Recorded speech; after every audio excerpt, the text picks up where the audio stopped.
Alessia Lima with Wick Digital. We're going to talk about basic Photoshop editing for photos, especially if they have some very weird coloring in it, some indoor shooting. So what we're going to work on first is opening Photoshop. So opening Photoshop and getting your image. So in this case, I'm going to go ahead and edit this one. So I want to get rid of the green as much as possible. And you can only do so much to a photo before it gets really weird. So this one's a little bit needs a little bit more work, which means that it'd be better to either find a better camera filter or a solution before we shoot.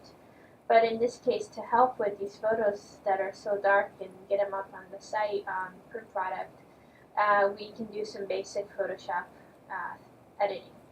So what we're going to do first is do the basic. Go to Image, Adjust, Bright, and Contrast. Now, it's a lot of playing around. I'm going to play with contrast, see what happens here. You can tell it's getting darker. Really, that's not what I want to focus on first. So I'm going to cancel out of it. And really what I want to focus on right now is trying to get rid of these green. So when you go to Image, Hue, and Saturation, you can kind of push yourself to get away from the green, but see, that's kind of not helping. Maybe if I push here more, it kind of gives you some browns, which is good.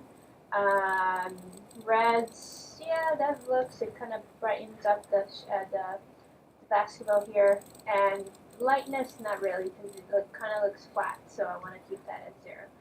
So I'm also going to focus on green. So if you go to the actual screen, you can click on it, the color that you're trying to focus on, and get rid of that as well.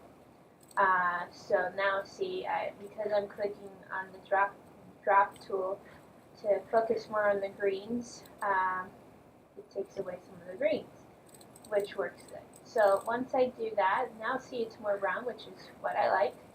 I'm going to say OK.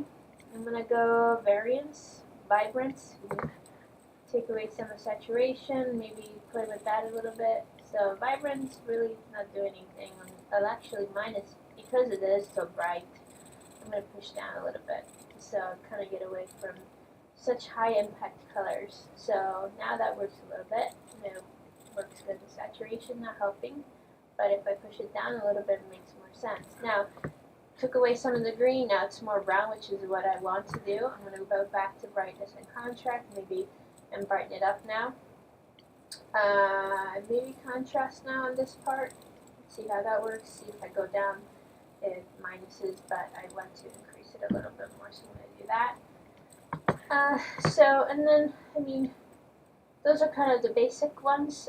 You can go into levels and play with that a little bit. So first what I do is usually I go push and pull. You can see the difference from dark to light, so play with that. But you can also move these down in, and kind of takes away some of the darks, which is nice.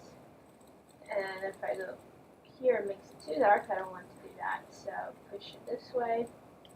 And kind of gives you a better option here. So, I know you can go as much in a lot of detail, but that's kind of the basics of doing some editing with those simple steps there.